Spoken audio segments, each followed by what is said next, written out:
Hi friends, it's Miss Malia with Plant the Seed. It's so good to see you again. I hope you're having a great day. Who remembers what's the first thing we do when we're together in the garden? That's right, let's plant our seeds. Let me hear you really loud, all right? Let's encourage those seeds to grow. Ready? Let's plant the little seed in the dark, dark ground. Out comes the yellow sun, big and round. Down comes the cool rain, soft and slow. Up comes the little plants, grow, grow, grow. That's great. Today we have something really fun to talk about, as we always do in the garden. Today we're talking about pollinators. Does anybody know what a pollinator is? Let's spell it. P. What does pollinator start with? A P. Pollinator. Whoop, and that's actually no. Pollinator, that's right. So pollinators are any type of insect or bird that takes the pollen from the flower of one plant and takes it to another one.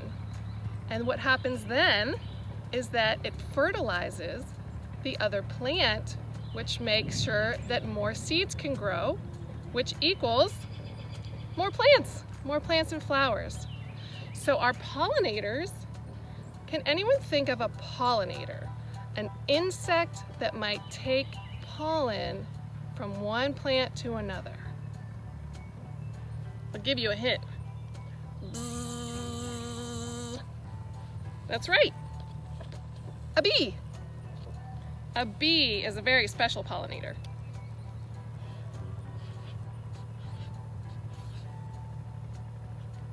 You might be seeing a lot of bees out this time of year, and they're okay. They're good for us. They're good for the gardens. They're good for making honey.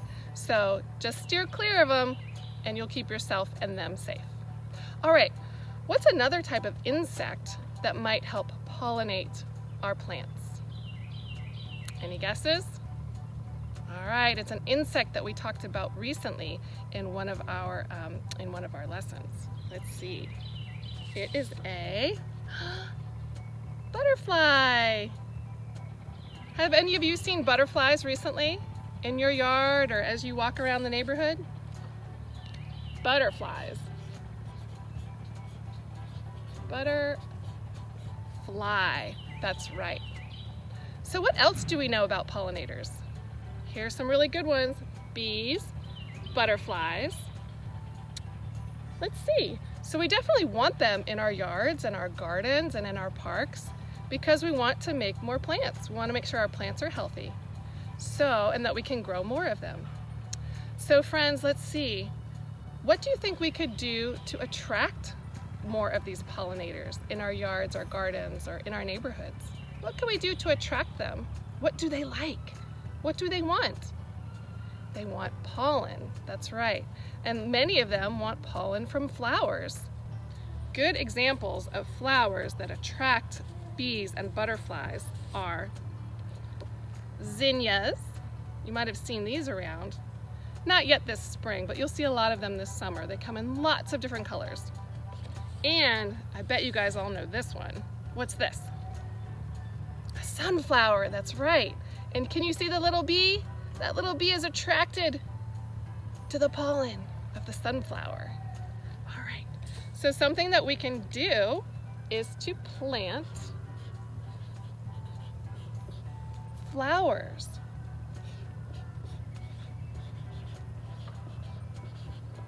And you can plant flowers if you have a yard, you could plant seeds in your yard. If you have a balcony or a porch or a stairway into your home, you could plant them in a pot. You could put them in a windowsill in your home. So any of those beautiful flowers that you plant, then you could take outside, and that would help attract bees and butterflies. All right, friends, well, that's what we're talking about right now. We're talking about pollination and our pollinators this spring. I'll see you a little later while we do our garden lesson. Bye, friends.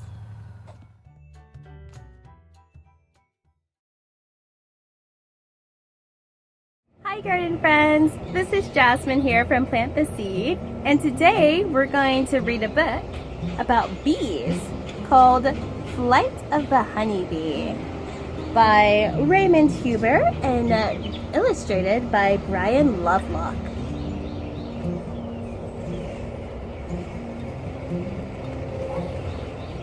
Flight of the Honeybee.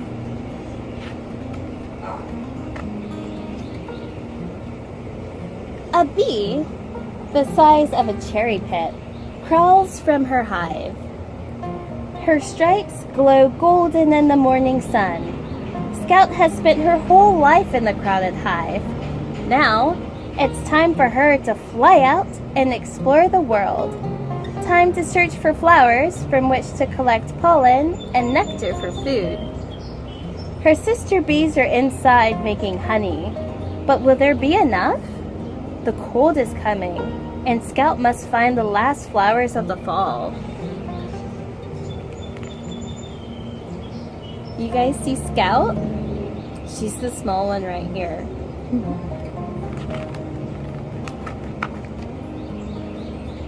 Scout's wings hum to life, so fast that they're almost invisible, lifting her into the wide sky. She rises in a spiral, up and away from the hive. Ooh, her wings are moving so fast. Do you know these are the beehives? They look pretty tall. Yep. Scout flies swift and straight as an arrow.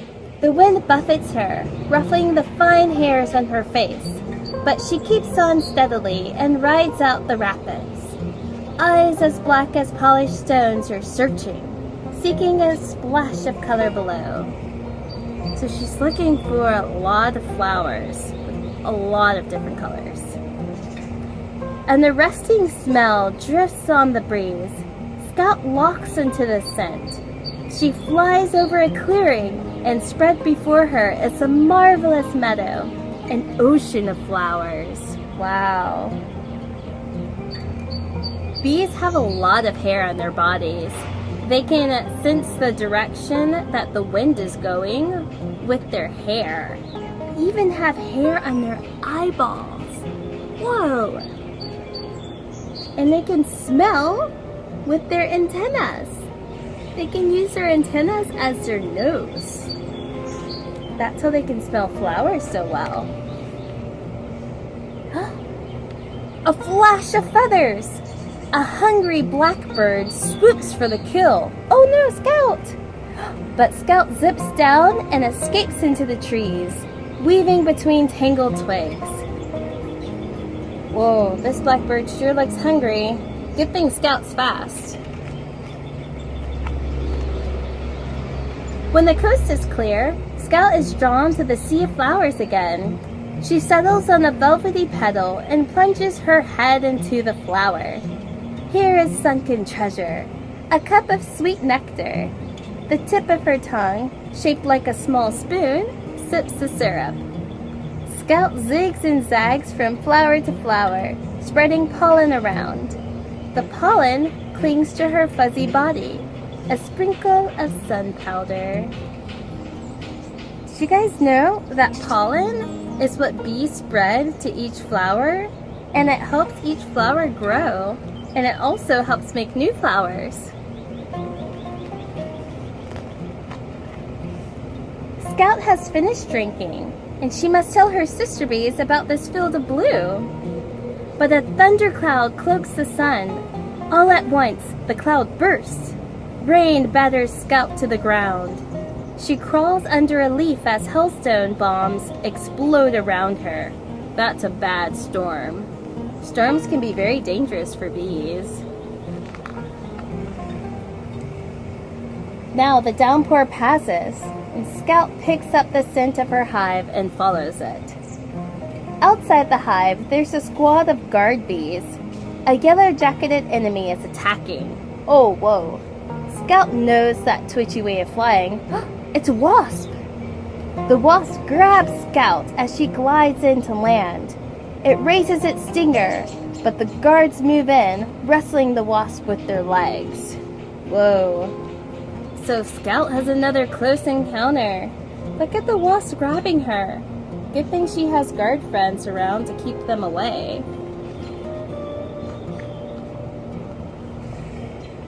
Scout is safe inside the hive at last. She begins to dance on the wax comb. An audience gathers, captivated by the floral scent on Scout's body. Scout spins a story and dance, every movement a sentence. Scout waggles and twists and turns, describing the route to the blue meadow. She pauses only to share samples of her sweet nectar. Scout repeats her dance for many sister bees. So did you know that bees, to communicate, to talk to each other, they dance? They don't talk with their mouths, they use their feet and they do a dance. Wouldn't that be cool if we danced to talk to each other? Now that the sister bees know where to find the meadow, hundreds of them take off. They flick from the hive like golden pebbles. Whoa, now they're all going to the blue meadow. Back in the hive, Scout passes her precious nectar to the house bees. They put it in the comb and fan it with their wings.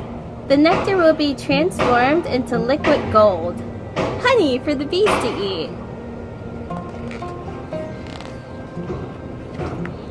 Scout visits the nursery, where babysitter bees pluck the pollen from her body and mix it with honey to feed their babies.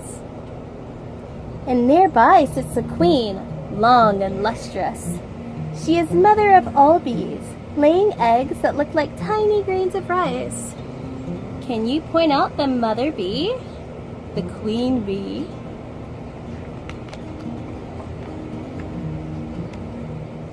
Exhausted after her mission, Scout rests her silvery wings for a spell. Soon, she would join her sister bees in the blue meadow for the fall harvest. With enough honey, her family can now survive the winter. Scout's daring flight has been worth every beat of her wings. Thank you for sharing story time with me, friends. Bye!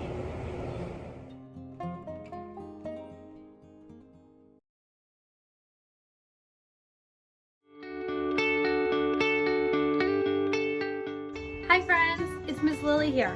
Today we are going to learn how to make a really cool art project that has to do with our lesson topic this week, which is Plentiful Pollinators. We are going to make paper towel and toilet paper roll, bees, butterflies, an ant or two maybe a caterpillar, whatever we can get done. But this is something really easy that you guys can do at home. And hopefully, fingers crossed, you have some empty paper towel rolls or toilet paper rolls laying around that are just dying to be turned into an art project. Let's get going. So, today we're gonna need a few different materials. We're gonna need some paints. I just have some washable paints in several different colors, and I have a cup with paintbrushes and water in it so that I can rinse in between paintings. I have my paper towel rolls and my toilet paper rolls, which I'm going to attach wings to and decorate in whatever way that I want to make them look like dragonflies or butterflies. And then I have some egg cartons here, and we're gonna try to make an egg carton caterpillar and an egg carton ant today. And then I have my hot glue gun, which I'm gonna use to attach all of my items with. And so you're gonna need a parent or a guardian to help you with the hot glue gun, and also with our scissors as well. We have to remember to stay super safe and not do anything that could hurt us. So we gotta have our parents help us. So first, I'm gonna start by cutting out the wings from my bumblebee so that I don't have any weird edges to my wings. I'm gonna cut off the whole edge of my paper plates. Your paper plates may look a little different than mine, so you might be able to skip this step.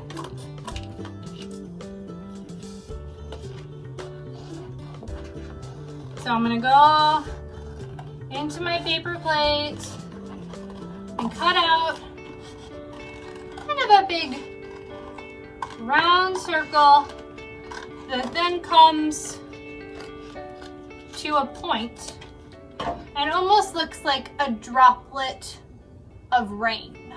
And I'm gonna do the same thing again so that I have 2 wings for my bumblebee. Then the next thing that I need to do is cut out some antenna, or the little wiggly things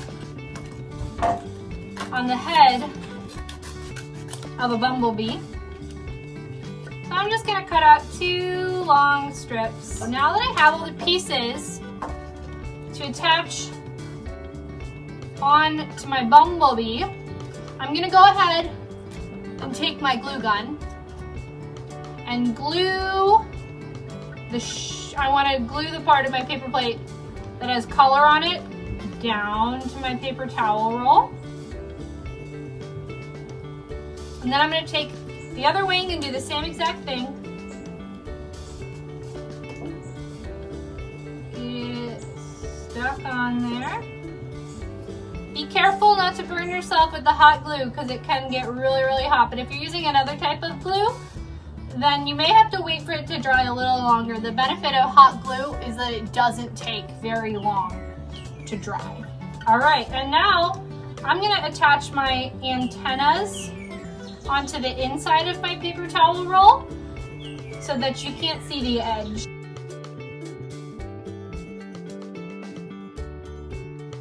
So once you've attached your antenna to your butterfly, now it's time for the fun part, which is decorating your bumblebee.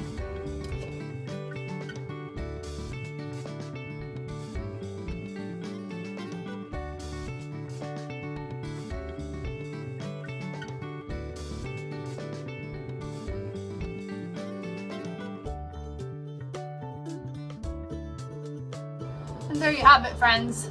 Your very own paper towel roll bumblebee. So now I'm gonna do the same thing with one of my longer paper towel rolls, but at this time I think that I'll make a dragonfly, and it's pretty much just the same concept. I'm just gonna cut longer strips out of my paper plates, and you guys can just watch me do this, and then after that maybe we'll make an ant.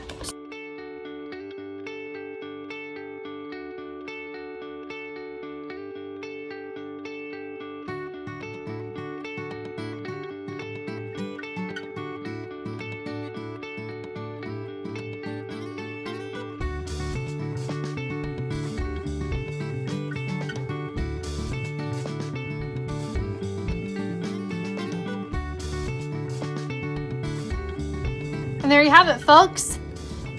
This is our paper towel rolled dragonfly. For our ant, we will need 3 of the egg carton circles. We will need to cut out 6 legs from our paper plates and 2 antennas from our paper plates as well. So once I'm done with that, I'll show you guys what we do next.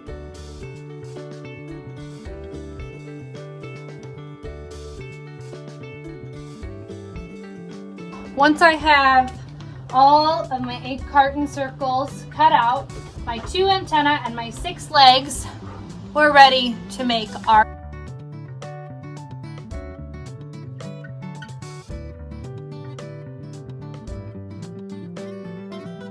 Now that we've made our ant body, it's time to paint our ant in whatever color we want.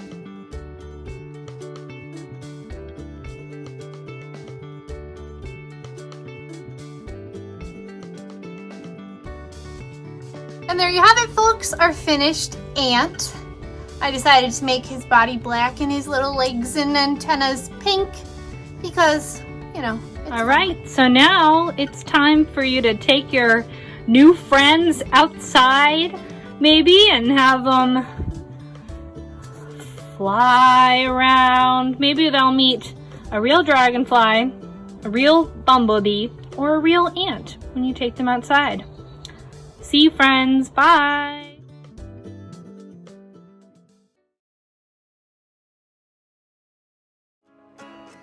Hi friends, it's Miss Malia again with Plant the Seed.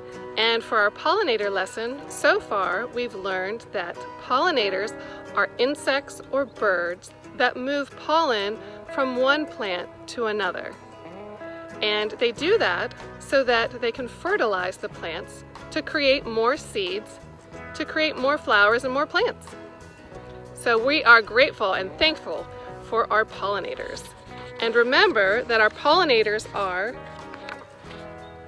bees, our pollinators are butterflies, and what I wanted to do today for our garden lesson is take you around my yard for a moment and show you some of the plants and flowers that are being pollinated here. And then I have a fun challenge for you at the end of our garden lesson, all right? So, let's take a peek at some of the things that are happening here. In my yard, we have some of these red buds. You may see these trees in your yard or along the highway or in your neighborhood. They're called red buds, but they have this really beautiful, almost purple color flower. Something else I have in my yard are these cool plants called an azalea. And azaleas come in lots of different colors. This one is sort of a reddish pink color. You see that? There's one here. And then let's take a peek at some things on the ground. Let's see if we can find any flowers on the ground. Oh, here's one. Look. You might find a lot of just little wildflowers around. This one is a buttercup. Here's another little wildflower. Isn't that pretty? Some other flowers you might find around are, let's see if we can find one. Walk with me, friends. Oh, here's a famous one. Do you know what this one's called? This one's called a dandelion. Dandelions are pretty fun. We like to pick them. And do you know what happens when they dry up? They turn into those white puff balls, and then the seeds fly away. And dandelions are actually edible. Do you know that? That's a fun fact too. All right, so do you remember what some of the flowers were that we're going to plant in the garden to attract our own pollinators at your school gardens?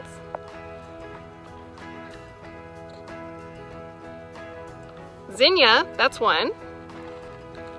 And let's see. Sunflowers, that's right.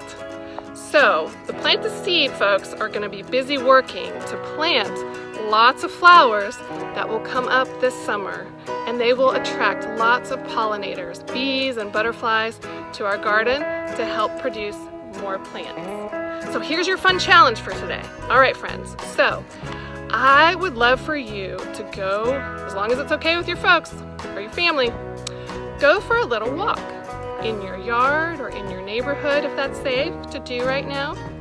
And I want you to see how many flowers, how many different flowers you can count, different types of plants. All right? And then, if you want to, you can take a picture of it, or you can write to me and let me know. And here is my email. It's malia@planttheseed.org. So if you want to send me some pictures of what you find today, that would be fantastic. I would love to see them. So, happy scavenger hunting. Let me know what you find, and have a great day.